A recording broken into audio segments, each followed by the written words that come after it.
Educação em Debate está de volta com o tema diferença entre dor e sofrimento. A gente começou falando dor versus sofrimento, agora a gente vai falar um pouco sobre necessidade versus querer. Isso é interessante a gente entender o que é uma necessidade e o que é um desejo, um querer, né? É provável que o tipo de sofrimento que vem dessas necessidades não atendidas, né, em oposição aos desejos ou quereres insatisfeitos, seja o pior de todos os sofrimentos. Aí a gente vai lembrar um pouco dessa pirâmide de Maslow, né? A Suzana vai especificar isso um pouco mais nessas necessidades básicas do ser humano. Como seres humanos, todos nós temos necessidades bem definidas na vida, né? Sejam materiais ou não.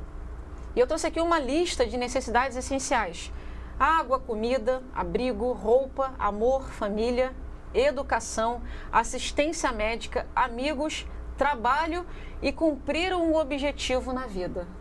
Muito bom, é isso mesmo. É. O psicólogo Abraham Maslow fala da pirâmide das necessidades. Isso. Muito interessante. E ele fala que para nós termos desejos como ler um livro, ir ao teatro, né, comer uma comida gostosa, essa necessidade só existe quando a necessidade básica ou as necessidades básicas forem atendidas. Essas necessidades básicas são, como a Mônica falou, você não está mais com fome, nem com frio, nem com calor excessivo, você dormiu, está descansado, ou seja, aquilo que faz você sobreviver. Você está atendido nessas necessidades, então você começa para outras necessidades, que é: essa roupa me aquece, mas agora eu quero uma roupa que me aquece colorida, eu quero uma roupa que me aquece com tecido mais macio.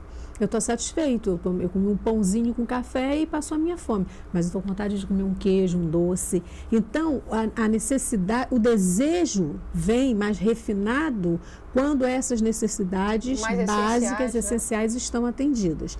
No mundo em desenvolvimento, por exemplo, as pessoas têm necessidade de quê? Né? De comida, de estar protegida, mas no mundo em desenvolvimento, quando as pessoas já vivem numa sociedade mais desenvolvida, elas têm outras necessidades. Então, não é mais um arroz com feijão que ela quer, porque ela não está mais com tanta fome. Então, ela quer uma comida melhor, ela tem um sabor, o paladar mais apurado, ela quer tomar uma bebida mais refinada, porque aquela necessidade da fome já foi satisfeita. Na verdade, essa necessidade da fome não é um fantasma que assombra. Como? Como assim? Essa pessoa, né, a gente fazendo essa análise dos países desenvolvidos, os países em desenvolvimento, aquela pessoa do país desenvolvido, ela não passa aquele assombro, vou passar fome amanhã, não. Esse tipo de medo, esse tipo de receio, ela não tem. Ela não tem essa preocupação. Por isso que ela refina. Exato. Aí vem a necessidade. Então, a pessoa passa... O sofrimento também fica diferente. Enquanto que a pessoa com necessidades básicas sofre mesmo, assim, tem dor porque está com fome. Tem dor de cabeça, como você falou, porque não bebeu água. A pessoa, quando já tem essas necessidades básicas atendidas, ela tem desejos que para ela são necessidades. E o interessante é que são necessidades atendidas e desejos insatisfeitos. Para a gente ver que até a colocação nos faz perceber assim, a necessidade precisa ser atendida. O desejo não necessariamente, se ele não for atendido, eu não vou morrer de fome. E a pessoa faz confusão, por quê? Ela pensa assim, eu tenho desejo de comer uma comida do tal restaurante. Ela encara aquilo, ela entende aquilo como uma necessidade. E não é. E não é. É esse ponto que eu queria chegar. Ponto que a gente precisa entender. Às vezes parece surreal ter esse tipo de cenário, né? A pessoa não tem a necessidade básica e essencial atendida em casa, mas ela vai na rua, ela quer comer naquele restaurante, mas a geladeira não está nem com o básico. E você sabe o que tem acontece? Muita gente que vai por aí. Isso. E sabe o que acontece, Mônica? A pessoa sofre porque não foi naquele restaurante. Ela sofre porque ela não tem aquela blusa que ela julga que é a melhor blusa. Ela não está com frio, mas ela é um desejo ter determinada roupa de determinada marca, é um desejo comer uma comida em tal restaurante, é um desejo ir a tal teatro, é um desejo fazer tal viagem. Se esse desejo não é atendido, a pessoa sofre sabe? Exato. E não é mais uma necessidade, é um desejo. Isso é sabedoria humana. Isso é grandeza humana, isso é dignidade humana, isso é a pessoa saber viver assim, respeitando até aquele que não tem. Claro que a motivação humana nos leva a querer conquistar, a querer coisas melhores. Se você pode morar numa casa com laje, com telha, não vai morar numa cabana de palha que vai te proteger do frio, né? Nesse sentido. E nem para a gente ficar assim também com o mínimo necessário. Não, a gente precisa de conforto. Mas é que aqui no programa nós estamos falando de sofrimento. Exato. E o sofrimento não deve, a pessoa não deve sofrer, deve estar atenta assim. Eu estou sofrendo por causa de quê? Eu, que trabalho com psicologia, atendendo pessoas, vejo pessoas sofrerem tendo tudo. Eu acredito. E elas sofrem porque falam assim, eu tenho tudo, Suzana, olha, eu tenho casa, eu tenho um bom companheiro, uma boa companheira, eu tenho filhos maravilhosos, não estou com problema de saúde, eu não estou com problema financeiro, mas eu estou sofrendo. Né? É a dor que não é a dor física. Sofrendo por quê? Uma dor existencial, é um sofrimento existencial.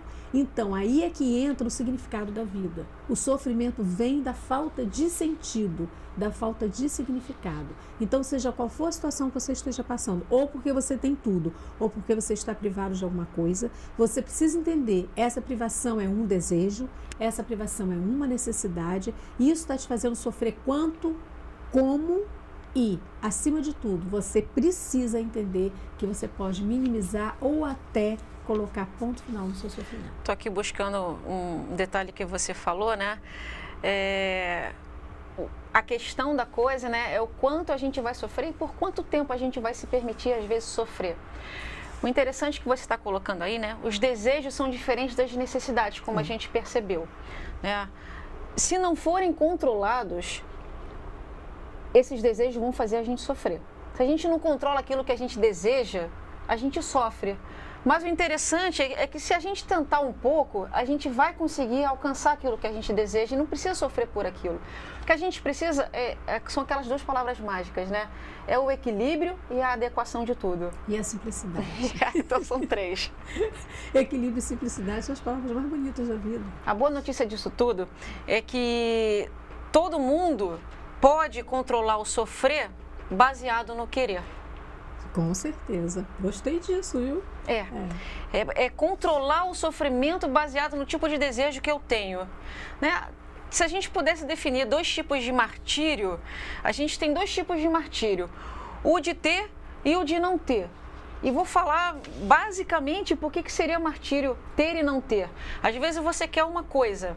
Eu preciso, né, como a gente veio estudando um caso de um casal que queria ter filhos e não conseguia engravidar e não conseguia realizar aquele desejo, né? Até que conseguiram adotar uma criança. Pararam de sofrer? Não pararam de sofrer porque o sofrimento agora não era porque não tinha mais filho. Tinha a filhinha, mas não tinha um tempo para ficar com a filha porque os dois trabalhavam fora.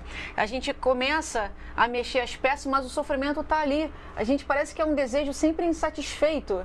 Né? Porque, assim, é natural também, sabe, Mônica? Desculpa. Pode interromper à vontade. É natural que a pessoa queira, que ela deseje. Isso é bom, isso é motivação humana. É pra gente querer. O que a gente precisa controlar é a expectativa disso que quer, né, disso que deseja, expectativa. O quanto eu quero, né, posso, não posso, é dentro da minha realidade ou não.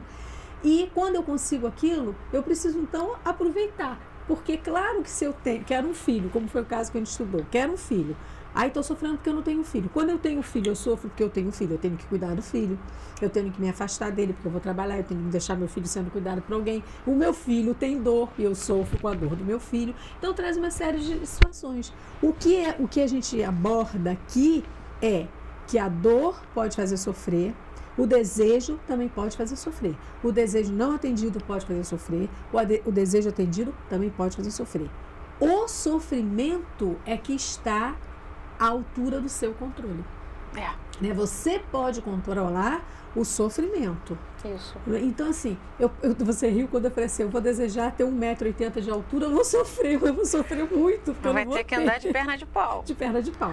Então, também o desejo, embora seja uma coisa necessária para a vida, né, humana, por causa dos motivos, nós somos seres que estamos sempre motivados para alguma coisa, os desejos têm que ser adequados também à minha realidade, às minhas competências, às minhas competências, à minha profissão, à sociedade em que eu vivo, para poder não ter um grande nível de sofrimento, senão é difícil mesmo, né? Como você está falando aí, né? Enquanto a gente pensar que o sofrimento ele é causado ou ele é curado, né, por circunstâncias externas, a gente fica vítima desse eterno ping-pong, do ter e não ter. O interessante, assim, o que eu acho, o significado do programa, a mensagem desse estudo que fizemos, a diferença entre dor e sofrimento que deve ser passada, é assim. Não é que não importa a dor que você esteja nesse momento. Você pode estar com uma grande dor por uma doença física. Você pode estar até com uma dor emocional por uma perda, não é? Por uma incompreensão, por uma mágoa, por um ressentimento, porque você magoou alguém, porque alguém te magoou. A dor está ali, mas você não precisa ser vítima dessa dor. O poder que você tem é controlar o seu sofrimento. Então, procura resolver isso que está te angustiando. Procura ver o que é. Resolve. Dê ponto final nesse sofrimento. São muitos modos de sofrer. Posso falar ou você quer falar alguma coisa? Eu quero falar uma coisinha, que é importante, né? Quando a gente fica à mercê um pouco desses nossos desejos, o que a gente precisa entender, a reflexão que a gente traz para esse segundo bloco, é que a gente precisa aprender também a se contentar com o que se tem e com o que não se tem. Senão a gente vai sofrer tanto por um lado como para o outro, como a gente viu aqui. Interessante, o verdadeiro contentamento, isso serve para tudo na vida. Está dentro da gente, é uma coisa interna. A gente não precisa buscar contentamento em nada que é fora, porque a gente pode até ter tudo externamente, mas se a gente não sabe aproveitar, a gente sofre, né? São as ideias, é o tipo de pensamento que a gente mantém com mais frequência é que vão causar esse tipo de sofrimento. Esse tipo de sofrimento. Exemplo de falar de uma pessoa que tinha um filho, também isso foi uma pessoa que eu conheço mesmo, uma amiga, quis construir uma grande casa, era o sonho da vida dela e construiu. E depois estava morando e falou, Suzana, eu construí essa casa, tem rede, tem varanda grande, tem piscina, tem sauna, eu nunca fiz nada disso. E essa casa está me fazendo sofrer. Porque ela não curtia a casa, né? Então, essa coisa do sofrimento é assim, eu preciso adequar o meu desejo, a minha necessidade, é desejo ou é necessidade? Eu preciso adequar o que eu preciso, é uma vontade que eu tenho ou é realmente uma necessidade? Né? Eu sei que você listou aí esses muitos modos de sofrer. Vou falar para poder dar tempo. São muitos modos de sofrer. Olha, sofre-se por várias razões. Por causa do passado, por causa do futuro. Sofre por si mesmo, sofre-se pelos outros. Pode-se sofrer pelo que se tem, pode-se sofrer pelo que não tem. Pode sofrer por crenças ou por descrenças. Pode sofrer porque você está vivo, pode sofrer porque você está morrendo. Pode sofrer em nome do amor, em nome da arte, em nome da ambição, em nome do próprio sofrimento. Pode-se sofrer porque se sofre de mais ou de menos. Pode-se sofrer porque nos recusamos a extinguir o nosso sofrimento e, em vez disso, fazemos os outros sofrerem também. Então, para terminar esse bloco, nessa reflexão desses muitos modos, a gente tem, como falou, né, diversas formas de sofrer. E para finalizar, né, já que estamos finalizando com William Shakespeare, a frase dele tem tudo a ver com o que você acabou de listar. E diz o seguinte: sofremos muito com o pouco que nos falta e aproveitamos pouco o muito que temos. Então, finalizamos esse segundo bloco. Educação em Debate vai para o intervalo e voltamos com esse tema, a diferença entre dor e sofrimento.